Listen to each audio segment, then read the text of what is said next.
안녕하세요. 글로벌TV 신랑학교입니다. 오늘은 베트남 국제결혼에서 중요한 부부 사이의 신뢰를 형성하는 방법에 대해서 이야기해보겠습니다. 국제결혼을 희망하신다면 먼저 국제결혼의 선순환과 악순환에 대한 이해도 필요합니다. 국제결혼 상담을 하다 보면 결혼하고 싶다고 말은 하는데 하는 언행을 보면 상당히 모호한 행동을 하시거나 다소 이해할 수 없는 말들을 하시는 분들이 있습니다. 이러한 상황이 온다면 업체 관계자인 저도 이해가 안 되는데 말이 잘 안 통하는 베트남 여성은 오죽하겠습니까? 실제 현장에서 보면 이런 케이스가 종종 있습니다. 말과 행동이 일치하지 않는다는 거죠. 그런데 한국 남자가 이런 행동을 하면 과연 베트남 여자가 모를까요? 그렇지 않습니다. 대부분 이런 상황이 오면 베트남 여성들도 충분히 인지를 합니다. 그럼 잘 풀릴 수도 있는 결혼을 스스로 어렵게 만드는 자충수가 되기도 합니다.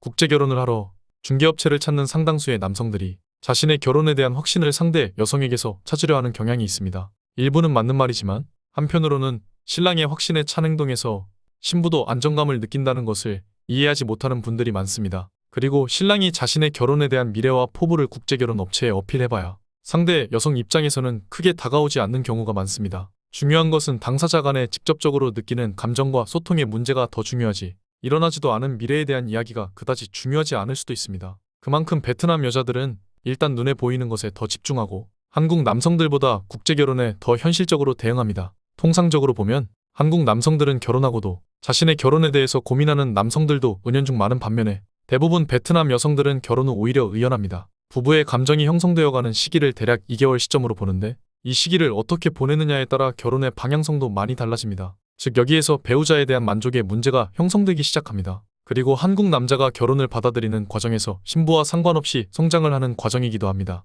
신부와 상관없이 신랑 스스로 극복해야 하는 남성 본연의 결혼에 대한 무게감이 있습니다. 사실 국제결혼 진행 중에 가장 많은 파혼이 결혼 후 남성이 배우자와의 관계 설정에 실패해서 먼저 파혼을 선언하는 케이스가 대부분입니다. 이런 문제는 사실 신랑 스스로 극복해야 하는 결혼에 대한 확신의 문제도 있습니다. 일정 부분은 신부와 무관한 본연의 심정적인 부분이라는 것입니다. 사실 국제결혼은 결혼이 어려운 게 아니라 그 결혼을 받아들이고 성장하는 과정이 더 어려운 법입니다. 때론 신랑들에게 이런 점들을 지적하고 개선을 요구하는 직원을 하기도 하는데 그저 발끈하기만 할 뿐 정작 눈앞에 당면한 문제에 대해서 외면하는 분들도 많이 보아왔습니다.